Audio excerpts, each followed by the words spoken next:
સુપ્રભાત વિદ્યાર્થી મિત્રો, જય શ્રી સ્વામિનારાયણ. વિદ્યાર્થી મિત્રો, આજે આપણે નવું પ્રકરણ શરૂ કરીશું. પ્રકરણ નંબર 8, દશાંશ સંખ્યાઓ. આ પ્રકરણની અંદર આપણે દશાંશ સંખ્યાઓ કોને કહેવામાં આવે છે અને એનો ઉપયોગ આપણે આપણા રોજિંદા જીવનમાં ક્યાં ક્યાં કરીએ છીએ એ શીખીશું. તેમજ અપૂર્ણાંકો હોય તો એને દશાંશ સંખ્યામાં કેવી રીતના ફરાવવામાં આવે છે અને દશાંશ સંખ્યાઓને અપૂર્ણાંકોમાં કેવી રીતના ફરાવવામાં આવે છે એ બધું શીખીશું. તો હવે આપણે શરૂ કરીશું પ્રકરણ નંબર 8, દશાંશ સંખ્યાઓ. આજે આપણે નવું પ્રકરણ કરીશું, પ્રકરણ 8, દશાંશ સંખ્યાઓ. સૌપ્રથમ તો દશાંશ સંખ્યાઓ એટલે શું એ સમજવા માટે આપણે એક ઉદાહરણની મદદ લઈશું, જે અહીં આપેલું જ છે. સવિતા અને સમા કેટલીક સ્ટેશનરી વસ્તુઓ ખરીદવા માટે બજારમાં ગયા. સવિતાએ કહ્યું, મારી પાસે 5 રૂપિયા અને 75 પૈસા છે. સમાએ કહ્યું, મારી પાસે 7 રૂપિયા અને 50 પૈસા છે. તેઓ જાણતા હતા કે દશાંશનો ઉપયોગ કરીને રૂપિયા અને પૈસા કેવી રીતે લખવા. અહીં એની સવિતા પાસે 5 રૂપિયા અને 75 પૈસા છે અને સમા પાસે 7 રૂપિયા અને 50 પૈસા છે. અને એ લોકોને ખબર હતી કે દશાંશનો ઉપયોગ કરી અને એને કેવી રીતના લખવા જોઈએ. તેથી સવિતાએ કહ્યું, મારી પાસે રૂપિયા 5.75 છે. એને કહ્યું 5.75 છે. આવી રીતના ના કહ્યું કે 5 રૂપિયા અને 75 પૈસા. 5.75 એટલે પોઈન્ટ પછીની જે રકમ છે એ પૈસામાં આવી જાય. અને સમાએ કહ્યું, મારી પાસે રૂપિયા 7.50 છે. શું તે બંને આ રીતે લખ્યું તો એ શું યોગ્ય લખ્યું કહેવાય? તો હા, બંને જે લખ્યું છે એ યોગ્ય જ કહેવાય. જો તમે શબ્દમાં લખો તો 5 રૂપિયા અને 75 પૈસા લખાય. એને જો તમારે નંબરમાં લખવું હોય તો દશાંશ ચિહ્નનો ઉપયોગ કરી અને રૂપિયા 5.75 તમે લખી શકો છો. એવી જ રીતના 7 રૂપિયા અને 50 પૈસા તમે શબ્દમાં લખ્યા છે, એને જો તમારે નંબરમાં દર્શાવવા હોય તો એને તમારે 7.50 છે એવી રીતના તમે લખી શકો છો. હવે અહીં કહ્યું છે કે આપણે જાણીએ છીએ કે બિંદુ એટલે કે આ જે પોઈન્ટ આપેલો છે ડોટ એ દશાંશ ચિહ્ન દર્શાવે છે. આવો જે પોઈન્ટ કોઈ પણ સંખ્યા વચ્ચે આપેલો હોય તો એને દશાંશ ચિહ્ન કહેવામાં આવે છે. દશાંશ ચિહ્ન જેને આપણે અંગ્રેજીની અંદર પોઈન્ટ અથવા તો ડોટ બોલીએ છીએ, એને બિંદુ પણ કહેવાય, પરંતુ આપણે એને દશાંશ ચિહ્ન અથવા તો પોઈન્ટ કહીશું. અહીં આગળ જે દાખલા ગણીશું એમાં પોઈન્ટ બોલશું અથવા તો દશાંશ ચિહ્ન બોલીશું. હવે આ પ્રકરણની અંદર આપણે આવી દશાંશ સંખ્યાઓ વિશે વધુ માહિતી મેળવીશું કે આવી જે સંખ્યાઓ છે, દશાંશ સંખ્યાઓ, એ કેવી રીતના દર્શાવવામાં આવે છે અને કેને કહેવામાં આવે છે એ આપણે અહીં જોઈશું.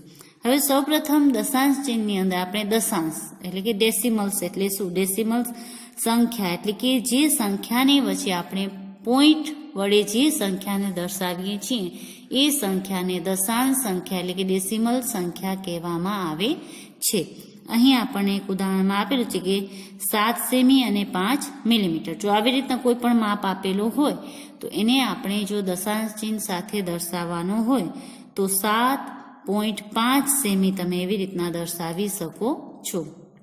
7.5 સેમી.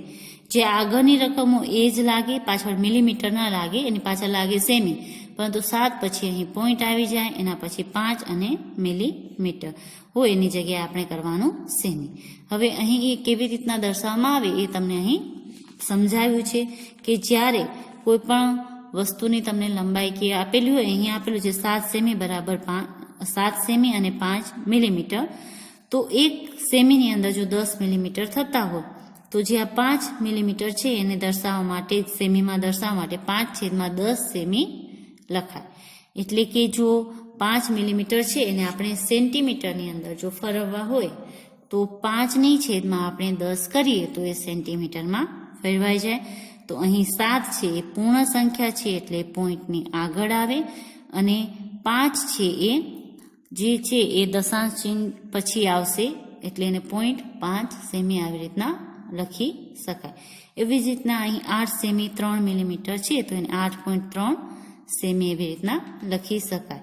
તો અહીં આવશે 8 3/10 એટલે 8.3 સેમી. બરાબર, આ તો થયું દશાંશ સંખ્યાઓ જે આપણે અહીં દર્શાવી. હવે આપણે સ્વાધ્યાય 8.1 કરીએ એ પહેલા તમારે પેજ નંબર 182 પર જે આપેલું છે આપણે શું શીખ્યા એમાં જે પોઈન્ટ આપેલા છે એ દરેક તમારે શરૂઆતમાં લખવાના છે અને એના પછી જે તમારે જે છે એ સ્વાધ્યાય 8.1 છે એ ચાલુ કરવાનું છે. તો અહીં આપણે શું શીખ્યાની જગ્યાએ તમારે આ નથી લખવાનું, ત્યાં લખવાનું છે યાદ રાખવું. યાદ રાખવું લખીને પછી તમારે જે આ મેઇન પોઈન્ટ છે એ લખવાના છે કે 1ના ભાગ તરીકે લેવું. 1ના 10 ભાગ આપણે કરીએ તો 1/10 એવી રીતના લખાય. એટલે દશાંશમાં જો એને આપણે લખવું તો 0.1 તરીકે એને લખી શકાય. ટપકાનું નિશાન છે એ દશાંશ ચિહ્ન બતાવે છે એ આપણે હમણાં સમજ્યું અને તે એકમ સ્થાન અને દશાંશ સ્થાનની વચ્ચે આવે છે. જે એકમ હોય એના સ્થાન અને દશાંશ સ્થાનની વચ્ચે આવે છે. એવી જ રીતના છેદમાં 10 હોય તેવી તમામ સંખ્યાઓ દશાંશ સ્થાન વડે દર્શાવી શકાય છે. છેદમાં જે 10 હોય જેની નીચે એને આપણે દશાંશ સ્થાન વડે દર્શાવી શકીએ છીએ અને એના ઉલટું પણ આપણે કરી શકીએ છીએ. હવે 1ના 100 ભાગ કરીએ આપણે તો એનામાં દર્શાવવામાં આવે છે 1/100 એટલે કે એને કહેવામાં આવે છે 1/17 જેને 1/17 કહે છે અને એને 0.01 તરીકે દર્શાવી શકાય છે. આના પછી પાના નંબર 183 ઉપર એના જે પોઈન્ટ આવેલા છે એ પણ તમારે લખવાના છે. છેદમાં 100 હોય તેવી તમામ સંખ્યાઓ દશાંશ સ્થાન વડે દર્શાવી શકાય છે અને ઉલટું પણ એનું સાચું છે. જેવી રીતના આપણે છેદમાં 10 હોય એવી સંખ્યાને દશાંશ સ્થાન વડે દર્શાવીએ છીએ એવી જ રીતના છેદમાં 100 હોય એવી સંખ્યાને પણ દશાંશ સ્થાન વડે દર્શાવી શકાય છે. સ્થાન કિંમતમાં કોષ્ટકમાં જેમ આપણે ડાબી બાજુથી જમણી બાજુ જઈએ તેમ 1/10 વડે ગુણતા જવું પડે છે. જેમ કે 1/10 ની જમણી બાજુએ જઈએ તો 1/100 આવે. આપણે આ પછી છે એ ઉદાહરણ દ્વારા સમજીશું, પરંતુ તમારે આ દરેક પોઈન્ટ લખવાના છે. પછી દરેક દશાંશને સંખ્યા રેખા ઉપર પણ દર્શાવી શકાય છે. દરેક દશાંશને અપૂર્ણાંક તરીકે પણ દર્શાવી શકાય છે. કોઈ પણ બે દશાંશ સંખ્યાઓને સરખાવી શકાય છે જેમાં પહેલા પૂર્ણ ભાગથી શરૂઆત કરાય છે અને પૂર્ણ ભાગ એક સરખો હોય તો તેના 10મા ભાગને સરખાવવો જોઈએ. એના પછીનો પોઈન્ટ છે દશાંશનો આપણે રોજિંદા જીવનમાં ઘણી રીતે ઉપયોગ કરીએ છીએ. ઉદાહરણ તરીકે પૈસા, લંબાઈ અને વજનના એકમ દર્શાવવા માટે.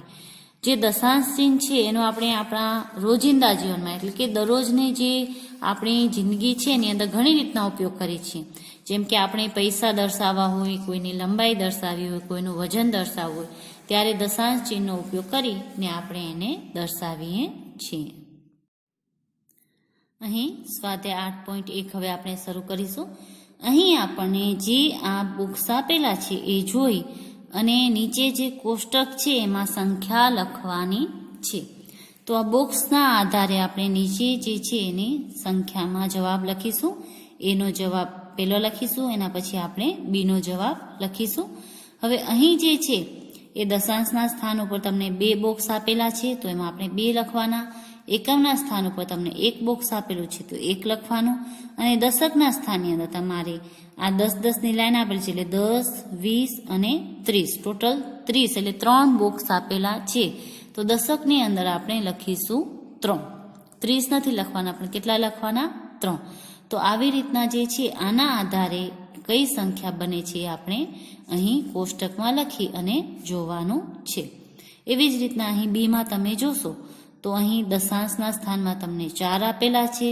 પછી એકમના સ્થાનમાં તમને એક પણ સંખ્યા આપેલી નથી તો ત્યાં આપણે 0 કરીશું.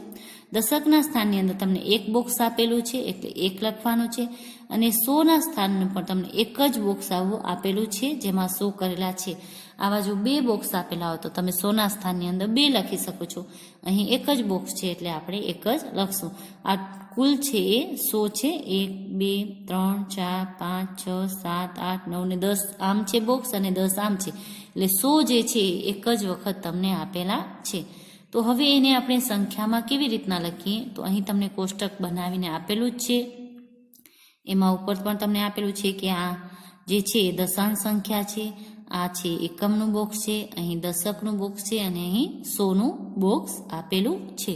તો એમાં એ સંખ્યા મૂકીને આપણને લખવાનું છે. તો સૌપ્રથમ આપણે અહીં લખીશું એની અંદર દશાંશ દશાંશના સ્થાનમાં તમે જુઓ તો અહીં આપેલા છે 2, તો આપણે દશાંશના સ્થાનની અંદર અહીં લખીશું 2, બરાબર.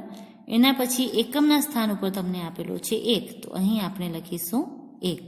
અને દશકના સ્થાનની અંદર 1, 2 અને 3 આપેલા છે, તો અહીં આપણે લખીશું 3. અહીં કંઈ પણ આપેલું નથી. હવે અહીં દશાંશ ચિહ્ન ક્યાં આવે? તો એકમ અને દશાંશના સ્થાનની વચ્ચે અહીં આવે તમારું દશાંશ ચિહ્ન. તો અહીં જે આપણી સંખ્યા બને એ બને 31.2. અહીં આપણે બોક્સ આપેલું નથી, પણ આપણે અહીં લખવાની કે જે સંખ્યા બને એ કઈ બનશે? તો 31.2. અહીં એક તમે બોક્સ બનાવી નાખજો વધુ, અને ઉપર લખજો કે આપેલ સંખ્યા, બરાબર. અહીં સંખ્યા લખીને એનો આપણે અહીં જવાબ લખવાનો છે. એવી જ રીતના તમને બીની અંદર દશાંશના સ્થાનની અંદર 4 આપેલા છે, તો અહીં આપણે 4 લખશું. પછી અહીં પોઈન્ટ આવે દશાંશ અને એકમની વચ્ચે, તો આપણે પોઈન્ટ કરીશું. પછી એકમના સ્થાનની અંદર અહીં કશું આપેલું નથી, તો શૂન્ય કરવાનું, કાંઈ ના આપેલું હોય તો. દશકના સ્થાનની અંદર 1 આપેલો છે, તો 1 કરું અને 100ના સ્થાનની અંદર પણ 1 આપેલો છે, તો 1 કરીશું. એટલે અહીં જે બીની અંદર આપણી સંખ્યા થશે 110.4, તો અહીં આપણે લખશું 110.4. તો આવી રીતના જે છે આપણને સંખ્યા મળી જાય કે જે આપણે આપેલા છે એના આધારે અહીં આપણે દશાંશ સંખ્યાઓ જે છે એને જ પ્રકરણ સ્વાધ્યાય 8.1ની અંદર ભણવાની છે. સ્વાધ્યાય 8.2ની અંદર આપણે જે શતાંશ સંખ્યાઓ છે એ આવશે, તો એ આપણે ત્યારે શીખીશું. તો અહીં દશાંશ જે હોય, દશાંશ એટલે કે પોઈન્ટ પછીનો જે નંબર હોય એને દશાંશ સંખ્યા કહેવાય. આને જો આપણે વાંચવું હોય તો 31.2 દશાંશ એવી રીતના તમે વાંચી શકો છો, અથવા તો 31.2 પણ તમે વાંચી શકો છો, અથવા તો 110.4, 110.4 દશાંશ, બરાબર. તો આ થયો આપણો પ્રશ્ન નંબર 1નો જવાબ. હવે આપણે કરીશું પ્રશ્ન નંબર 2. નીચેની દશાંશ સંખ્યાઓની સ્થાન કિંમતના કોષ્ટકમાં લખો. અહીં જે નીચેની સંખ્યાઓ આપણે આપેલી છે એને કોષ્ટકમાં આપણે લખવાની છે. તો અહીં મેં કોષ્ટક દોરી જ રાખ્યું છે. તો કોષ્ટકની અંદર આપણે એને લખશું. તો સૌપ્રથમ જે સંખ્યા છે એ મેં લખી છે પહેલા બોક્સની અંદર આપણે લખશું સંખ્યા. પછી અહીં આપણે જોઈ લેવાનું કે આપણે સંખ્યા કેટલે સુધી આપેલી છે. તો અહીં જે સંખ્યા છે એકમ, દશક અને 100 સુધી આપેલી છે, એટલે મેં 100 સુધીનું બોક્સ બનાવ્યું છે. ને છેલ્લે જે છે એ આપણે દશાંશ સુધીની સંખ્યા છે, પોઈન્ટ પછી એક જ રકમ એટલે દશાંશ સુધીનું જે બોક્સ છે એ મેં બનાવ્યું છે. તો આવી રીતના તમારે બોક્સ બનાવવાનું છે. મારું આ બોક્સ થોડુંક મોટું થઈ ગયું છે, તમે નાનું બનાવી અને આ બોક્સ છે એ મોટું બનાવી શકો છો. હવે અહીં જે સંખ્યા આપેલી છે એને આપણે કોષ્ટકમાં એની યોગ્ય સ્થાને મૂકવાની છે. તમારું જે પ્રથમ પ્રશ્નમાં કોષ્ટક હતું એમાં આ જે કોલમ હતી એ બનાવેલી નથી દશાંશ ચિહ્નની, પરંતુ મેં અહીં એ કોલમ બનાવેલી છે. એટલે આપણે ખ્યાલ આવે કે અહીં દશાંશ ચિહ્ન મૂકવાનું છે. તો હવે આપણે અહીં પાછળથી રકમ મૂકવાની શરૂઆત કરીએ. તો 4 છે દશાંશના સ્થાનમાં છે, પછી પોઈન્ટ છે તો અહીં આવશે પોઈન્ટ, પછી એકમની સંખ્યામાં છે 9 અને દશકની સંખ્યામાં છે 1. અહીં 100ની સંખ્યામાં કશું આવશે નહીં. તો આપણે જે છે કોષ્ટકમાં એને આવી રીતના લખી શકીએ છીએ. મેં અહીં એક બોક્સ છે એ દશાંશ ચિહ્નનું પણ કર્યું છે. ઓકે, જેથી તમને ખ્યાલ આવે કે કેવી રીતના રકમ લખાય. એટલે 19.4 છે એને તમે કોષ્ટકમાં આવી રીતના દર્શાવી શકો છો. હવે છે 0.3, તો 3 દશાંશના સ્થાનમાં, પોઈન્ટની નીચે પોઈન્ટ અને અહીં આવશે 0. આગળ અહીં કશી સંખ્યા છે નહીં, તો તમે કશું પણ લખવાનું નથી. તમે ડેશ કરી શકો છો અથવા તો શૂન્ય પણ લખી શકો છો. શૂન્ય લખો તો પણ ચાલે અને ડેશ કરશો તો પણ ચાલશે, અને કશું નહીં લખો તો પણ ચાલશે.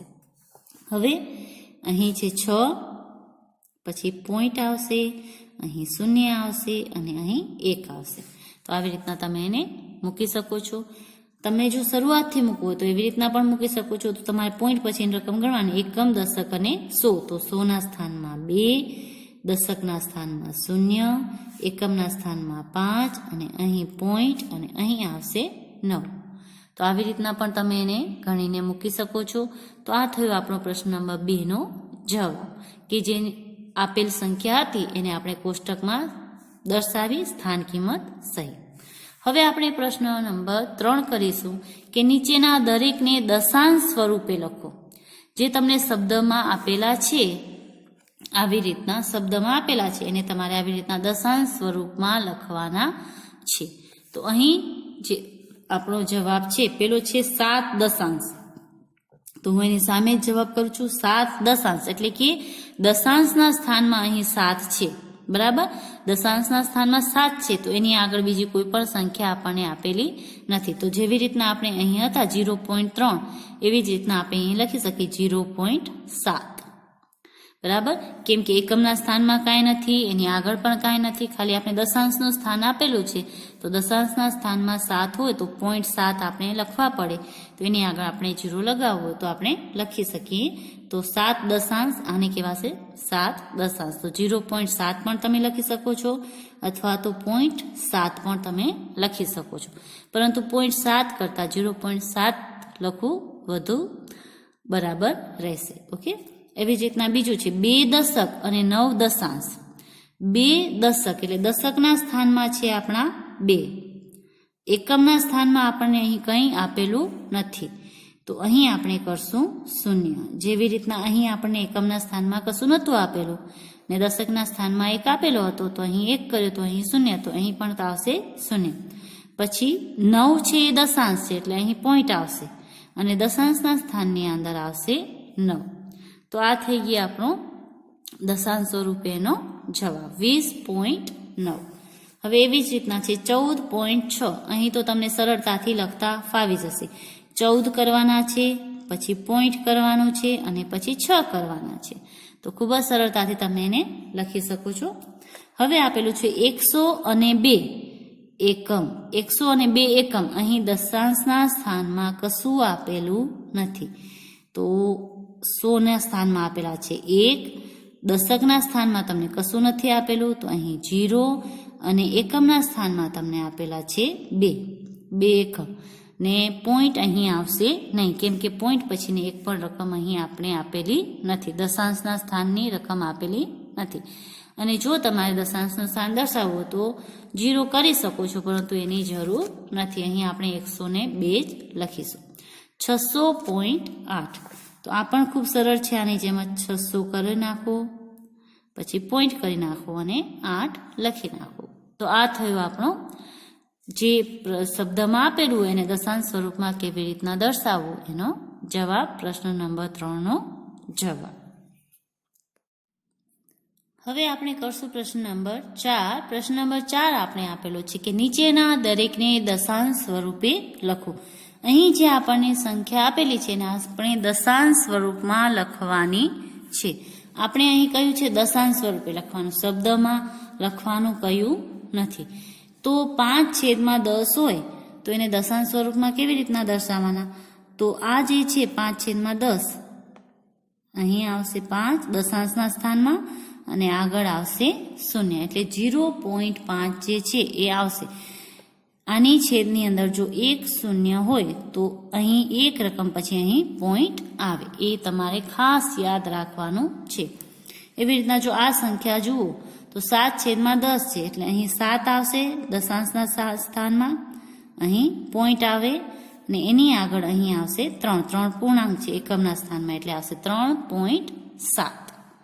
બરાબર, એવી રીતના એના પછીની રકમ તમે જોશો 200 + 60 + 5 એટલે એકમ, દશક અને 100 તમને આપેલા છે. એટલે આપણે કરશું એકમ, દશક અને 100.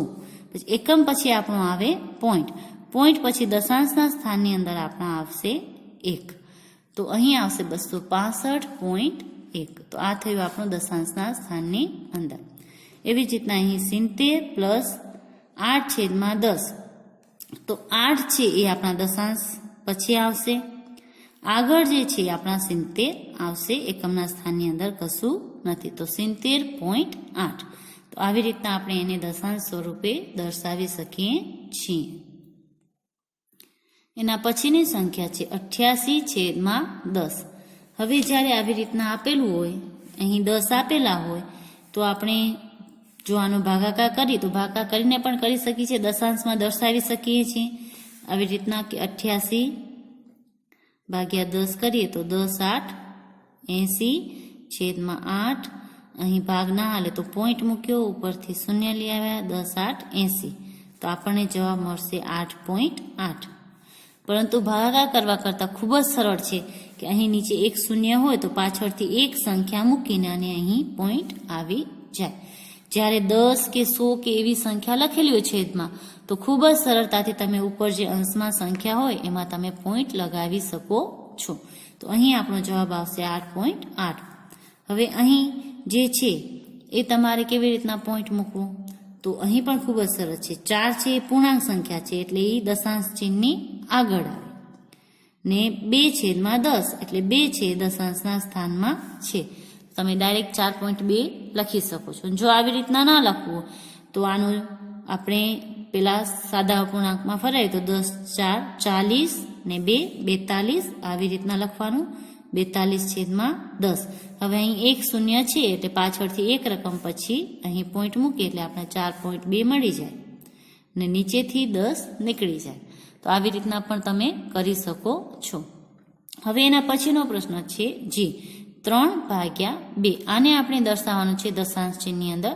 તો એને પણ તમે બે રીતના દર્શાવી શકો છો. એક તો અહીં 3 છે એને ભાગ્યા 2 કરી નાખો તો 2 એકા 2, એક વધ્યો શેષ તો ભાગ નહીં હાલે તો અહીં મૂક્યું પોઈન્ટ અને ઉપરથી આવ્યો શૂન્ય તો 2 5 10 એટલે અહીં શૂન્ય શૂન્ય આવી ગયું તો 1.5 આનો જવાબ આવ્યો. તો એક તો તમે આવી રીતના દર્શાવી શકો છો એને દશાંશ ચિહ્નમાં 1.5, બરાબર. ને જો એવી રીતના ના દર્શાવવું હોય તો અહીં નીચે છેદમાં 10 આવે એવી સંખ્યાથી આપણે આ સંખ્યાને ગુણાકાર કરવાનો. જેમ કે 3/2 છે તો 2 ને આપણે 5 વડે ગુણીએ તો આપણને નીચે 10 મળે. તો ઉપર પણ આપણે 5 વડે ગુણશું તો 3 5 15 છેદમાં 10. હવે છેદમાં 10 આવી ગયા તો પાછળથી એક સંખ્યા કરીને તમે આવી રીતના પોઈન્ટ મૂકી શકો છો. એક સંખ્યા તો પણ તમારો જવાબ 1.5 આવી જશે.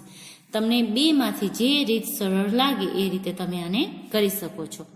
આવી રીતના ભાગાકાર કરીને જે જવાબ આવે પોઈન્ટમાં ડેસિમલમાં એ કરી શકો છો, અથવા તો તમે આવી રીતના નીચે ગુણાકાર કરી અને છેદમાં 10 લઈ આવી અને પછી ડાયરેક્ટ તમે અહીં દશાંશ ચિહ્ન જે છે એ મૂકીને એનો જવાબ જે છે એ લઈ શકો છો.